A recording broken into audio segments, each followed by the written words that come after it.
So is the point of conducting the protest to raise public awareness, and is that what it's going to take to provoke some action, some change on the part of these men? Well, the bizarre rituals and behavior tend to be distractions, although, they make for good copy, the drinking, the torches, the toga parties, etc. But what is really necessary to do in terms of the protesters is to basically demand no public officials be allowed to go there. That's just inappropriate. It breeds conflict of interest. It breeds deals and partnerships after these public officials leave office and take these lucrative jobs. It just is very unseemly. And of course, it's secret. And it's all male. Right. It's really interesting. If a public official in Washington, D.C. belonged to an all-male country club in Virginia, suburban Maryland or Virginia, there'd be an uproar and he'd have to resign. Right, yes. So I think there needs to be a refocus by the Bohemian Grove Action Network on these issues I've just mentioned. Yeah, I think you're absolutely right. Ralph Nader is my guest here on News Talk 1350 KSRO. And by the way, in the book you mentioned, Pat, that you've been reading, my book, The Good Fight, there's a chapter called Institutional Insanity. And this is where we go beyond the greed factor of big business, that they are in charge of institutions that if individuals behave that way, they would be considered clinically insane.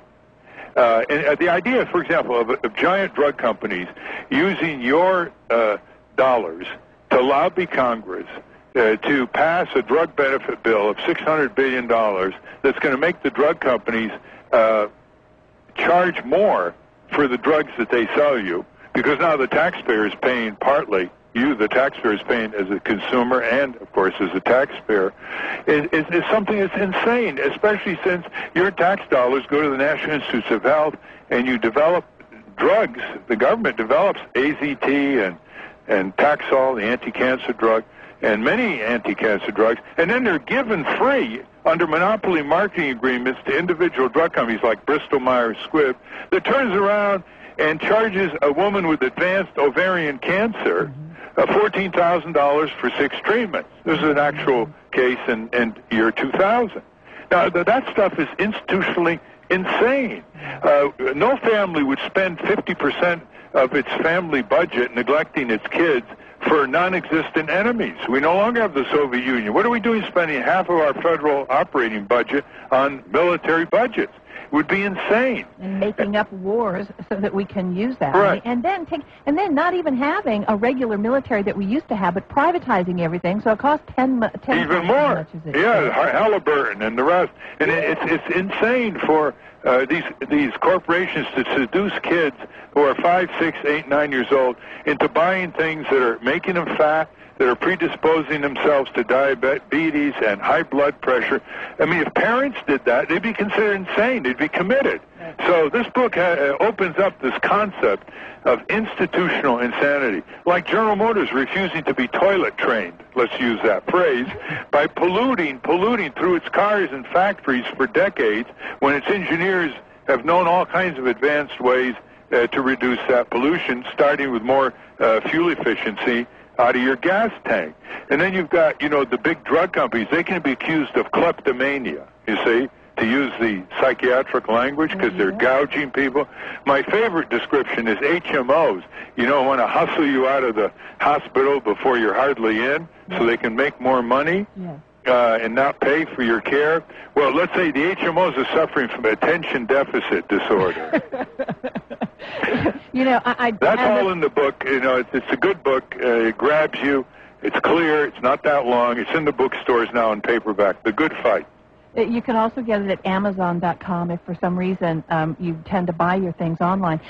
Ralph, on a side note, let me just tell you that here in the state of California, we do have at least one legislator who is laudable, Sheila Kuehl. She's pushing for a universal health plan here, and she's a person of real integrity. But, lately, it's hard to point to those individuals and say these are people of integrity who are really doing the work of the American people for the American people.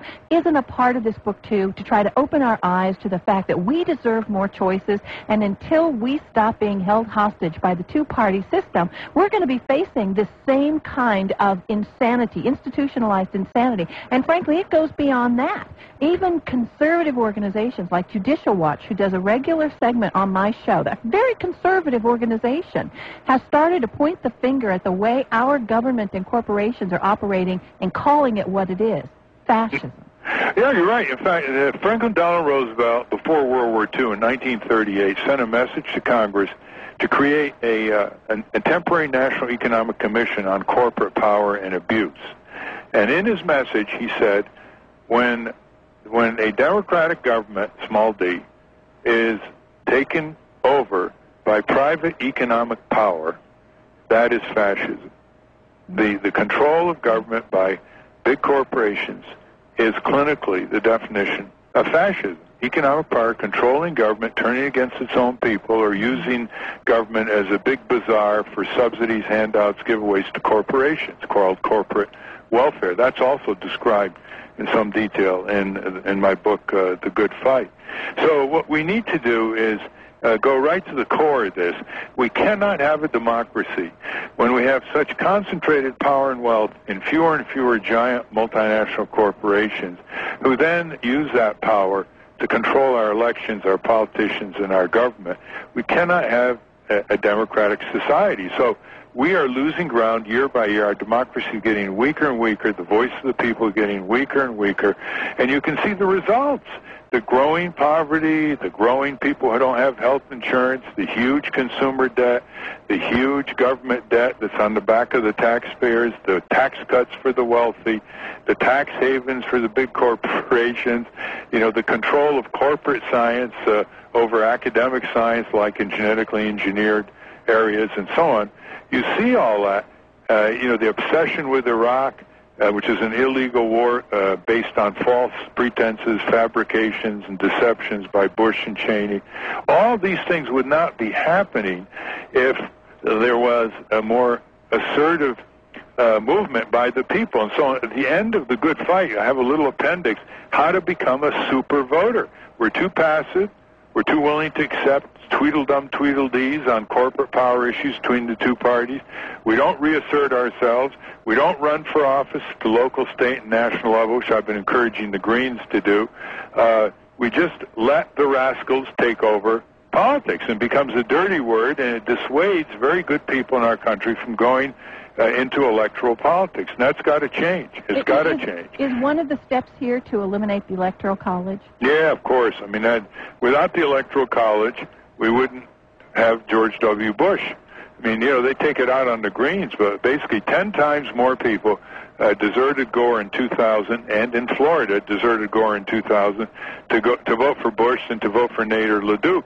But the basic problem is that Gore won the electoral vote, won the popular vote by 500,000 votes, and he loses the Electoral College.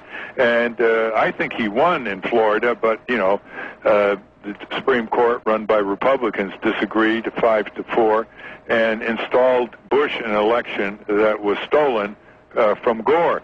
But you want to get more on this. People want to get more on the ballot access barriers and the obstruction to new reform groups and parties and more voices and choices.